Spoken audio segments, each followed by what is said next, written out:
आज मैं आपको पौष मास में आने वाले सफला एकादशी की व्रत की कथा और कब आती है ये बता रही हूँ और कैसे की जाती है व्रत। पौष मास की कृष्ण पक्ष की एकादशी को सफला एकादशी कहते हैं। इसका व्रत करने से सारे कार्य सफल हो जाते हैं। इस दिन भगवान अच्युत की पूजा की जाती है। इस व्रत को करने वाला प्रातः स्नान करके भगवान अच्युत की आरती करे तथा भोग लगावे। अगरबत्ती, नारियल, सुपारी, आंवला, अनार तथा लौंग से पूजन करे। इसमें दीपदान और रात्रि जागरण का बड़ा महत्व है। अब इसकी कथा अनुसार राजा मशमत के 4 बेटे थे। छोटा बेटा लुम्पक बड़ा ही दुष्ट और पापी था। वह राज्य के धन को कुकर्मों में नष्ट करता रहता था। राजा ने उसे कितनी बार समझाया पर वह नहीं माना। अंत में राजा ने बहुत दुखी होकर उसे देश निकाल दे दिया। किंतु उसकी लूटपाट की आदत न छूटी। वह सुधर ही नहीं पाया। एक बार उसे 3 दिन भोजन नसीब नहीं हुआ। वह भटकता रहा। फिर वह भोजन की तलाश में एक साधु की कुटिया पर पहुंच गया। उस दिन सफला एकादशी थी। महात्मा ने उसे देखते ही सब कुछ जान लिया।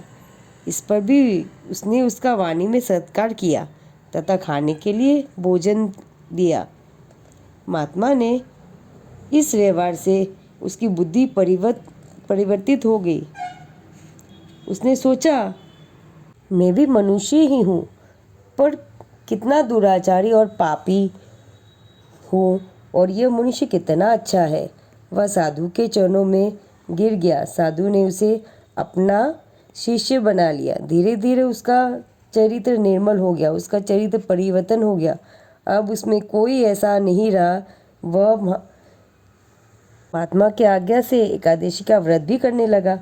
जब वह बिल्कुल बदल गया तो महात्मा ने उसे उसके सामने अपना असली रूप प्रकट किया। महात्मा के वेश में उसके सामने उसके पिता खड़े थे। लुम्पक ने राजकाज संभाल कर आदर्श प्रस्तुत किया और तथा आजीवन सफला एकादशी को व्रत का प्रचार किया और सबको करने के लिए प्रेरित किया। सफला एकादशी का व्रत करने वाला 10वीं से ही चालू कर सकता है।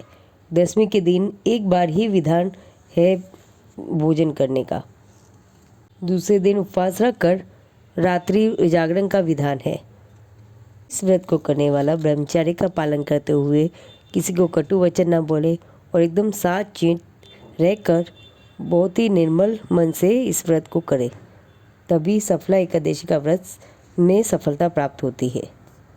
इस व्रत को करने से पूर्व जन्म की सारी कष्ट दूर होते हैं, समस्त बाधाएं दूर हो जाती है, सारे पाप नष्ट हो जाते हैं और हर काम में सफलता प्राप्त होती है और अंत में हरि धाम में मोक्ष प्रदान होता है। तो सफलता प्राप्ति के लिए व्रत जरूर करें। ओम नमो भगवते वासुदेवाय नमः।